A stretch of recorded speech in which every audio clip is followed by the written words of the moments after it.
এটা কি একাদশী হচ্ছে নাকি খাওয়াদশী হচ্ছে?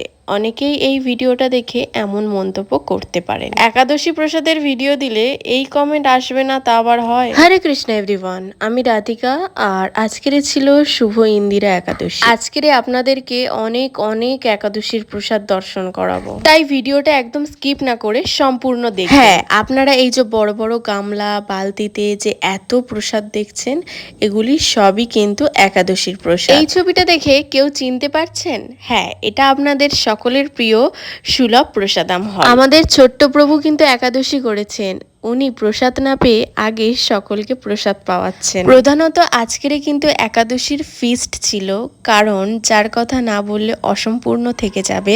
একাদশীর পাশাপাশি আরও একটি গুরুত্বপূর্ণ দিন, আমাদের ইসকনের অনেক সিনিয়র অনেক সম্মানীয় শ্রদ্ধেয় শ্রীল ভক্তিচারুস্বামী গুরু মহারাজের আজকের আবির্ভাব তিথি ছিল। আর এই দিনটি এলেই গুরু মহারাজের কথা আরো বেশি করে মনে পড়ে যায়। ইসকনের ভক্তদের কাছে গুরু মহারাজের অবদান অপরিহার্য। আজকের একাদশীর ফিস্ট মহাপ্রসাদে প্রথমেই ছিল একটা ঠান্ডা শরবত, তারপরে বাকুইটের খিচুড়ি, কিনুয়ার পোলাও, এখানে কুমড়ো আলুর সবজি, আলু ভাজা, আর এই বাদাম আলু শসা দিয়ে যে আলু মাখাটা দুর্দান্ত ছিল। আর এই ঠান্ডা ঠান্ডা স্যালাড মাখাটাও দারুণ লাগছিল। আর হ্যাঁ, বাচ্চাদের প্রিয় সাবুর পাঁপড়ও ছিল।